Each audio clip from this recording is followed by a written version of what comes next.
En la naturaleza, es común observar cómo los animales se mueven en grupo. Este comportamiento no solo ocurre en aves, sino que también en peces, insectos y mamíferos.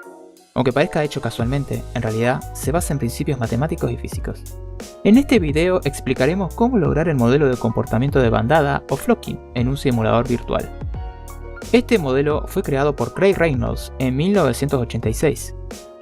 Las tres reglas en las que todo se basa son: separación, evita el amontonamiento, es decir, que los individuos se mantienen a una distancia mínima entre sí para no chocarse. Alineación, los individuos siguen una dirección promedio del grupo, permite que todos se muevan de forma coordinada. Y cohesión, se dirigen hacia el centro del grupo. La primera regla que veremos será la de separación. Lo primero que vamos a hacer es definir las variables. Vamos a tener un separation distance, que es hasta qué distancia se considera peligroso los vecinos. Un max speed, velocidad máxima a la que puede moverse un void. Max force, fuerza máxima que puede aplicar al cambiar de dirección. Más adelante nos vamos a encontrar con nuestro primer método. Un constructor es un método especial de una clase que se llama automáticamente cuando se crea una nueva instancia de esa clase. Su propósito es inicializar los valores de las variables internas del objeto. En un principio su implementación no tiene mucha lógica, ya que va a depender de otro código general que será el void. Esto lo explicaremos más adelante. Una vez tengamos todas las variables, pasamos a calcular la fuerza de separación y lo haremos mediante un método. En dicho método nos vamos a encontrar con force, que será el acumulador de todas las fuerzas de alejamiento, y count, que lleva la cantidad de cuántos vecinos están demasiado cerca. Luego, con un for each, recorremos todos los voids cercanos. Vamos a calcular la distancia entre este void y su vecino.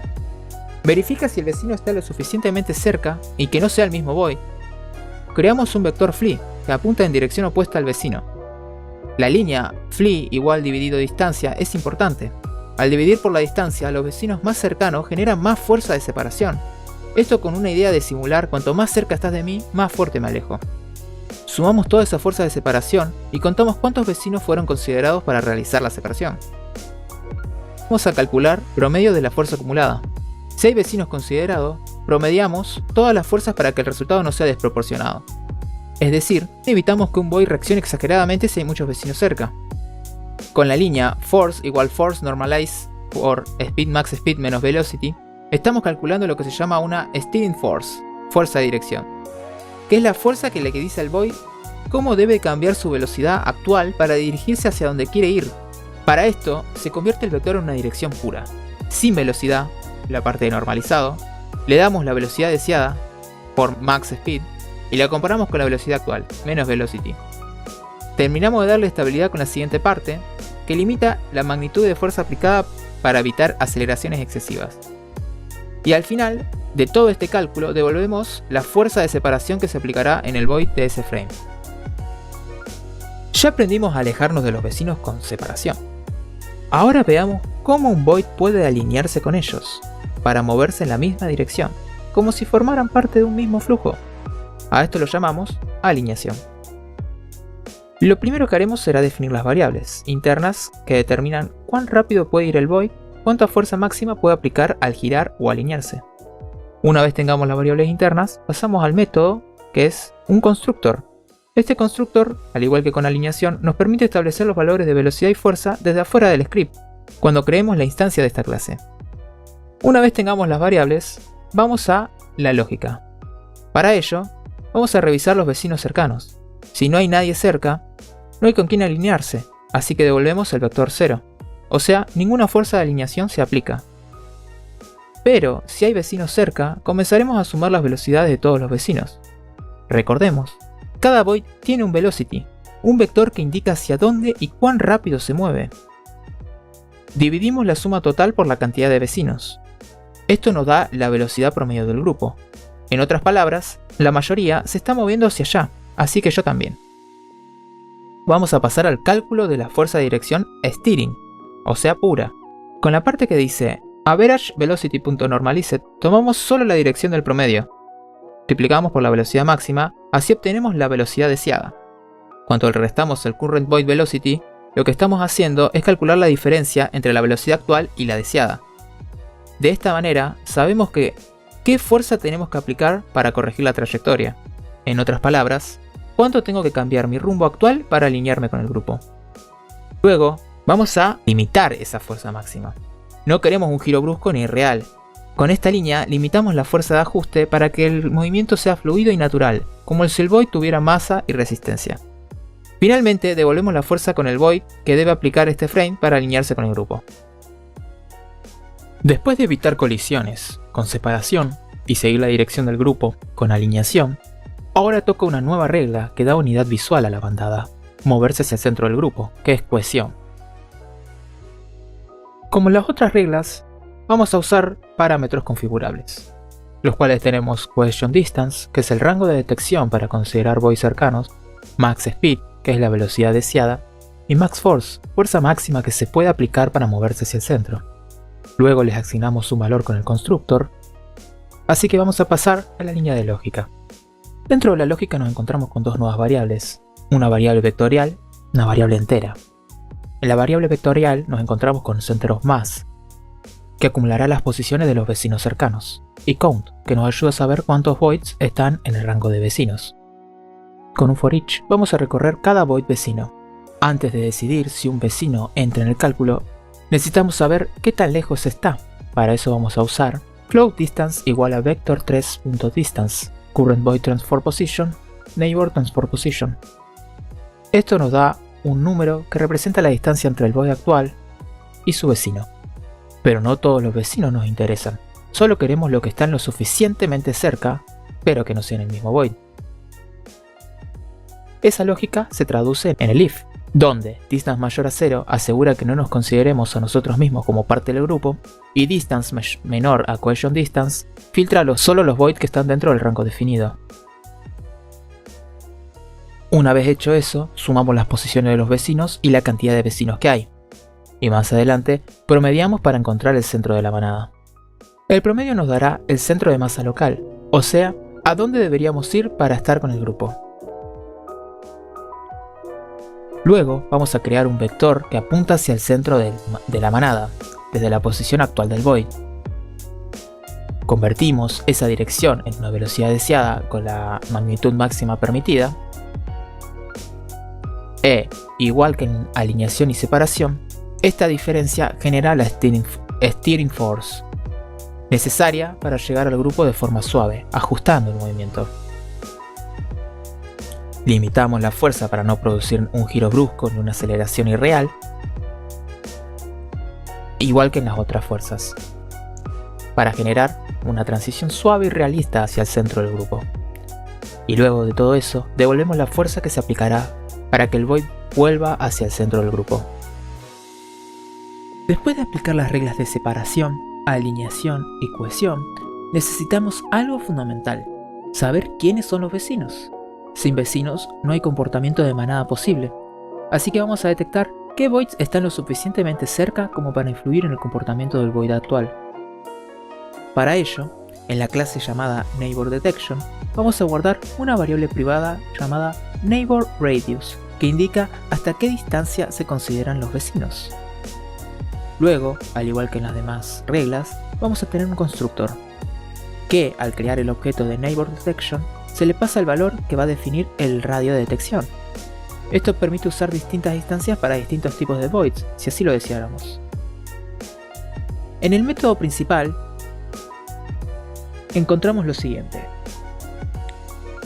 Vamos a crear una lista vacía para ir guardando los voids vecinos que se encuentran cerca. Con un for each, vamos a recorrer uno por uno todos los voids de la lista.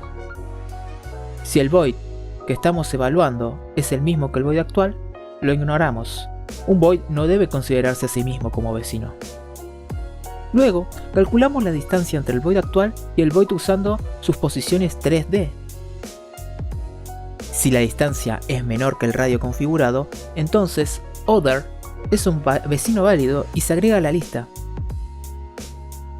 Finalmente, devolvemos la lista de vecinos cercanos. Esta lista luego será usada por los métodos de separación, alineación y cohesión para calcular las fuerzas correspondientes. La lógica del comportamiento está lista, pero ahora necesitamos una clase que cree, organice y gestione a todos los voids en escena. Ese es el rol del Void Manager. Instancia a cada void, define su entorno y permite que las reglas de movimiento trabajen con todos ellos. Dicho esto, definamos las variables principales para el funcionamiento del sistema. Void prefab es el prefab del void que se va a instanciar. Debe tener el script de void adjunto. Void count es la cantidad de voids a generar. En este ejemplo, 50. Spawn radius es el radio dentro del cual los voids serán generados, con distribución aleatoria. Bounds define el tamaño del espacio donde se moverán los voids.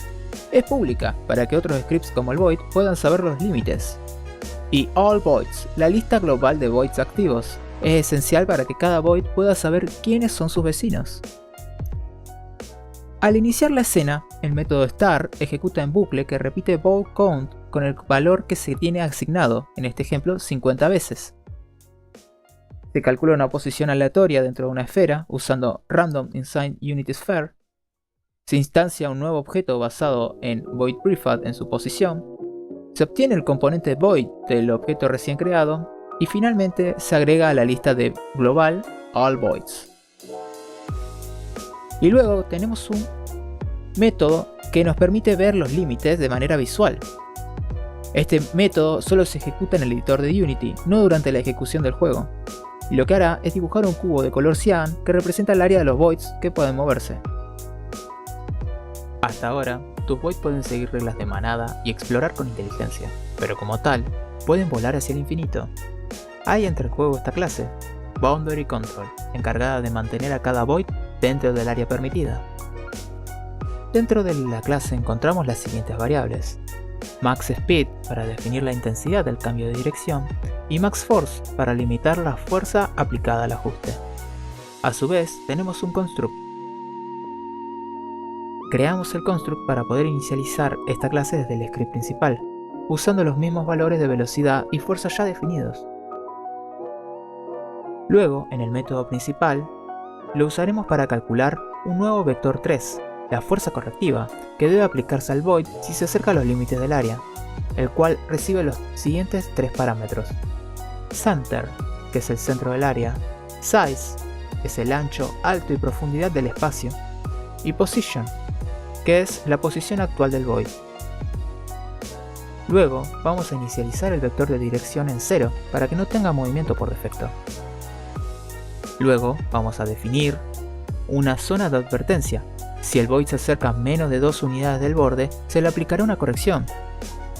Llamaremos a un método privado que nos devuelva la dirección hacia la que debemos empujar el void si está en una zona de borde.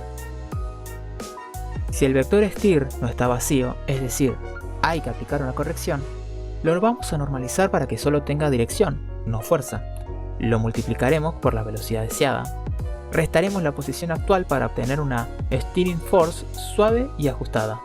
Luego la limitamos a una fuerza máxima, el doble de max force, para que el void no gire bruscamente. Y finalizamos devolviendo el vector final de corrección. Antes se mencionó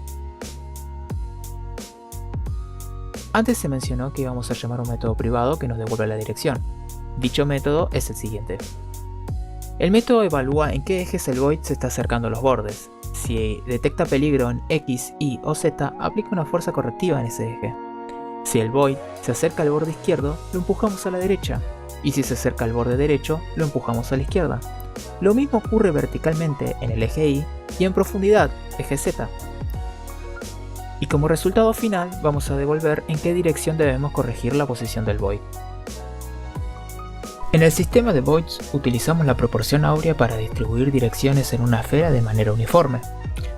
Esta proporción, que es aproximadamente igual a 1,618, es famosa por generar patrones naturales equilibrados y sin acumulación en zonas específicas, como las semillas de un girasol o las escamas de un ananá. Con ella vamos a generar un conjunto de direcciones distribuidas alrededor de una esfera usando una técnica conocida como Golden Section Spiral. Esto nos va a permitir evitar obstáculos al explorar múltiples posibles caminos de forma uniforme, sin necesidad de lanzar rayos en una grilla o con ángulos predefinidos. Esta función genera una lista de vectores, vector 3, que apuntan en diferentes direcciones desde el centro de una esfera, y el parámetro numDirections define cuántos vectores se van a crear. En nuestro caso van a ser 300.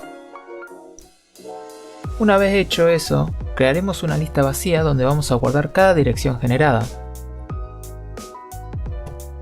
Ahora vamos a calcular las constantes fundamentales. Calculemos la proporción áurea, un número irracional que, como ya dijimos, evita la aparición de patrones repetitivos o alineados. Luego, vamos a calcular el incremento angular en cada iteración. Lo vamos a multiplicar por 2π, una vuelta completa, y la proporción áurea. El resultado es una espiral logarítmica que nunca se repite. Esto es crucial para que las direcciones queden bien distribuidas y sin acumulaciones. Luego usaremos un bucle para generar cada punto deseado sobre la esfera. La variable t es un valor normalizado entre 0 y 1, que nos va a servir para distribuir uniformemente los puntos desde el polo sur al polo norte de la esfera, el eje vertical. La inclinación es el ángulo vertical desde el eje z positivo. Esta fórmula asegura una distribución balanceada sin acumulaciones en los polos, algo que ocurriría si simplemente interpolamos el ángulo. Hecho esto, calcularemos el azimut, que representa la rotación horizontal. El uso de la proporción áurea garantiza que cada punto gire en una cantidad distinta, lo que impide que los vectores queden alineados o agrupados. Ya hecho todos los cálculos, vamos a convertir las coordenadas cartesianas. Vamos a convertir los ángulos inclination y azimut a un vector 3D unitario de longitud 1. El resultado es un vector unitario que apunta desde el centro de la esfera hacia un punto exacto en su superficie. Luego, crearemos un nuevo vector con las coordenadas calculadas y se agregará a la lista. Repetido cientos de veces, esto genera una distribución esférica y equitativa de direcciones. Finalizando, vamos a devolver la lista con todas las direcciones generadas. Esta función puede usarse una sola vez al iniciar y luego reutilizar la lista. Los voids ya interactúan como una bandada, se mantienen dentro de los límites y exploran direcciones uniformemente. Ahora llega un componente crucial para entornos complejos, la capacidad de esquivar obstáculos de forma fluida e inteligente. Esta clase aprovecha la distribución esférica generada con la proporción áurea para detectar rutas libres y aplicar corrección de forma anticipada y realista. Empecemos con las variables que vamos a necesitar. La primera va a ser un AdVoids_Distance, que se va a utilizar para configurar qué tan lejos proyecta el SphereCast hacia adelante para detectar colisiones. A mayor valor, más anticipación tiene el void para esquivar. Raycast Thickness, para el grosor del rayo. Max Speed y Max Force, como viene siendo costumbre, representan la velocidad máxima y la fuerza máxima. Evasion Force Multiplier es el multiplicador adicional de fuerza y controla la prioridad que tiene la evasión sobre otras fuerzas. Obstacle Max define qué capas del mundo se consideran obstáculos para la evasión. Un ejemplo de esto serían los objetos con el layer Obstacles. Y Golden Sphere Directions es una lista de direcciones distribuidas en una esfera usando el patrón de la proporción áurea, ideal para buscar la mejor ruta. Al igual que otras clases del sistema, usamos una inyección de dependencias para configurar el comportamiento desde afuera. Más adelante encontramos el método principal, que comienza con el chequeo de colisión .hit y almacena la información si algo es detectado. Vamos a dibujar una línea roja en la escena para visualizar el rango de detección del void. Lo que se busca con este if es lanzar una SphereCast similar a un Raycast pero con volumen. Sale desde la posición del void, currentVoid.transform.position, hacia adelante, currentVoid.transform.forward. Llega hasta donde esté configurada la distancia con AdVoids_Distance. Luego, con Obstacle Max, hace un filtrado. Solo detecta los objetos que se consideran obstáculos. Si llegamos a detectar algo, llamamos a Handle Obstacle Detection para buscar una nueva dirección. En caso de que no haya obstáculos, no se aplica ninguna fuerza de evasión. Pero en caso de que sí lo haya, vamos a buscar una ruta libre con la Golden Sphere. Recorremos cada dirección generada por la esfera dorada para probar alternativas al esquivar los obstáculos. Aplicamos un +10 para hacer menos choqueos. Es una cosa de optimización. Y dentro del for vamos a encontrar lo siguiente. dir, que viene a ser la dirección en espacio local, por ejemplo 010 hacia arriba. Transform Direction, que convierte la dirección local en mundial según la orientación del void. Y un if. Con este if se indica que si lanzamos un raycast en esa dirección y no hay obstáculos, es una ruta segura. En ese caso aplicamos una fuerza para redirigir el void en esa dirección. Si ninguna dirección es segura, el void intenta retroceder para escapar. Así que vamos a ver cómo es el cálculo de la fuerza de evasión. Calculamos la fuerza de dirección, igual que en cohesión o en separación, hacia una nueva ruta libre, y para esto vamos a utilizar el desire, la velocidad ideal en esa dirección, steer, lo que se necesita cambiar en su velocidad actual para ir hacia ahí, y vamos a limitarlo con clamp magnitude. Y se limita con un clamp magnitude.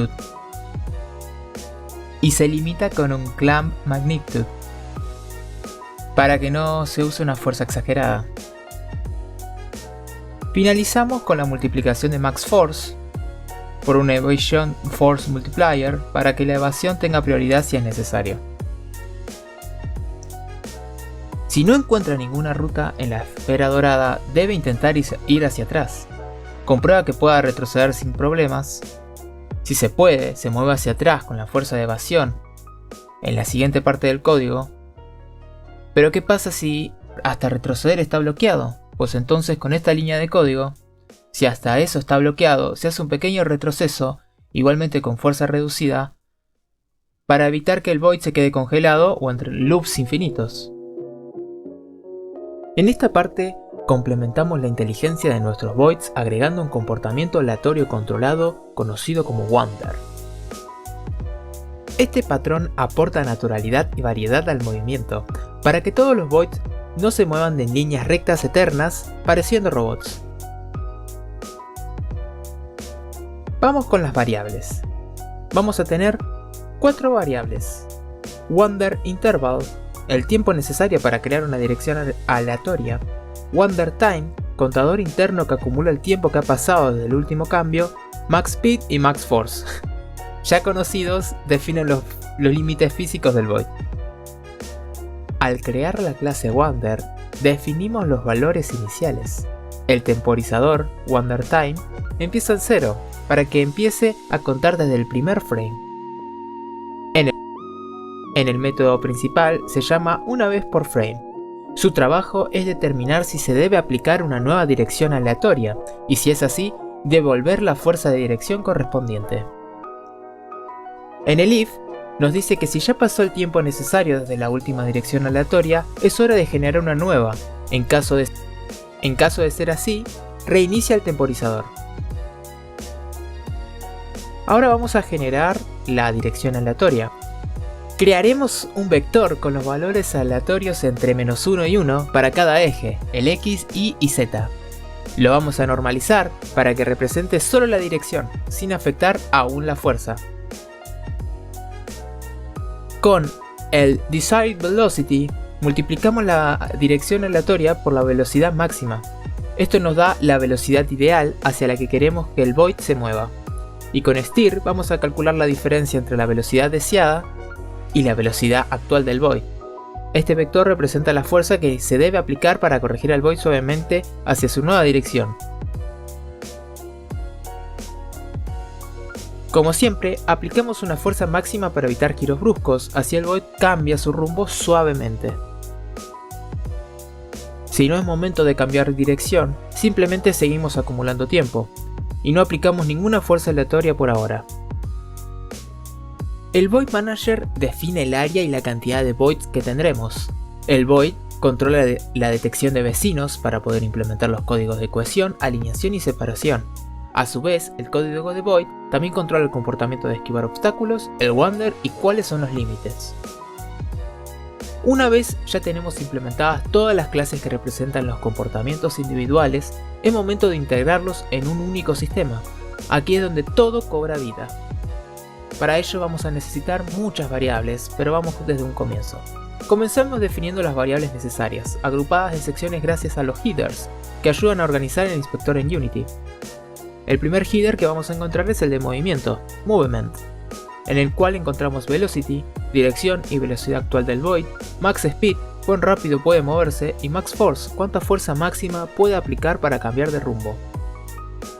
En el header de Neighbor vamos a definir a qué distancia se perciben a sus vecinos y qué peso tiene cada comportamiento, separación, alineación y cohesión, en su movimiento final.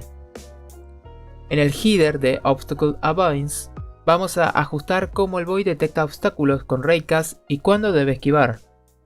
En el header del Wander definimos cada cuánto tiempo el Void tomará una dirección aleatoria para romper la predictibilidad del movimiento. Y en el header de Reference vamos a encontrarnos con el Manager que permite acceder a la lista global de Voids y el Golden Spheres Directions, que contiene las direcciones generadas con la proporción áurea para explorar rutas al evitar obstáculos. Y finalizamos con el último header, el Behavior Components, donde vamos a instanciar todas las clases que encapsulan los comportamientos específicos. Al iniciar el juego, inicializamos el Void asignando los valores y creamos las instancias necesarias. Luego le vamos a dar una velocidad inicial aleatoria en cualquier dirección. Vamos a buscar el Void Manager que contiene todos los Void del sistema y creamos 300 direcciones distribuidas uniformemente para el uso de evasión de obstáculos. Luego, cada comportamiento se encapsula en su clase. Esto hace que el sistema sea modular, flexible y mantenible. En el update, vamos a actualizar cada frame el comportamiento del Void en tiempo real. Con una lista vamos a buscar todos los vecinos cercanos. Calcularemos todas las fuerzas de comportamiento por separado. Tiempo. Acá vas a tener que hacer un corte. Nos aseguraremos de que la velocidad no exceda el máximo permitido. Movemos el Void según su velocidad. Rotamos el Void para que mire en dirección a la que se debe mover. Y luego hacemos una combinación de fuerzas. Cada fuerza tiene un peso configurable y se suma también el efecto del Wander, que añade variabilidad al movimiento. Una propiedad pública que permite acceder y modificar si es necesario la velocidad.